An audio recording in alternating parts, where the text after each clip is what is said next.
ಮಂಜಮ್ಮ ಹೇಳಮ್ಮ. ಫೋನ್ ಬೇಕು ಅಂದಲ್ಲ, ತಗೋ. ಹೊಸ ಫೋನ್ ತಗೊಂಡಿದ್ದೀನಿ ನಾನು EMI ಅಲ್ಲಿ, ಐಫೋನ್. ಥ್ಯಾಂಕ್ಸ್ ಅಮ್ಮ. ಮಂಜಮ್ಮ ತಗೋ ಸ್ವೀಟ್ಸ್.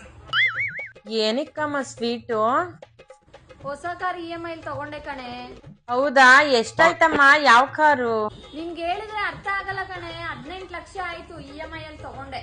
EMI ಅಂದ್ರೆ ಏನಮ್ಮ? ನಿಂಗೆ ಹೇಳಿದ್ರೆ ಅರ್ಥ ಆಗಲ್ಲ ಬಿಡು. ಕೆಲ್ಸ ಎಲ್ಲ ಮುಗೀತಮ್ಮ, ನನ್ಗೊಂಚೂರು ಆಟೋಗೆ 50 ರೂಪಾಯಿ ದುಡ್ಡು ಕೊಡಮ್ಮ. ಸ್ಯಾಲ್ರಿ ಎಲ್ಲ ಏನೇ ಮಾಡ್ತೀಯಾ? ಚೂರು ಖರ್ಚಿಗೆ ಇಟ್ಕೊಳಕ್ ಆಗಲ್ವಾ? ಅಲ್ಲಿದೆ ನೋಡಿ, ಎತ್ಕೋ ಹೋಗು. ಏನಾಯ್ತಮ್ಮ? ಅರ್ಜೆಂಟ್ ಆಗಿ 2 ಲಕ್ಷ EMI ಕಟ್ಬೇಕಾಗಿತ್ತು ಕಣೆ. ಅಷ್ಟೇನಾ? ನಾನು ಕೊಡ್ತೀನಿ ಬಿಡಮ್ಮ. ನಿನ್ನತ್ರ ಎಲ್ಲೇ ಅಷ್ಟೊಂದು ದುಡ್ಡು? ನನ್ನ ಸೇವಿಂಗ್ಸ್ ಅಲ್ಲಿ ಕೊಡ್ತೀನಿ ಬಿಡಮ್ಮ, ಆದ್ರೆ ಬಡ್ಡಿ 2 ರೂಪಾಯಿ.